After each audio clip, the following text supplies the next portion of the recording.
Dalam video itu tampak seorang guru yang sedang melakukan pengecekan HP seorang siswa. Guru tersebut juga terlihat menggulirkan layar sentuh HP tersebut. Sedangkan siswa lain fokus terhadap kertas di meja masing-masing yang diduga adalah lembar jawaban ujian. Guru yang berada di dalam video tersebut diketahui bernama Aldiva Putra.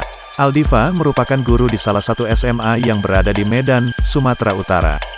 Dikutip dari tribunnews.com, pengunggah video tersebut adalah akun TikTok bernama @skies_. Terkait video itu, Aldiva pun berkomentar dan menyatakan fakta pada video itu tidak seperti apa yang disangkakan oleh warganet. Dirinya menyatakan, video tersebut terjadi pada Selasa, tanggal 15 Maret tahun 2022, sekitar pukul 10 waktu Indonesia Barat dan para siswa sedang mengerjakan ujian tengah semester, UTS. Aldiva juga mengungkapkan bahwa sekolahnya itu memang memakai HP untuk melakukan UTS, yakni melalui Google Form.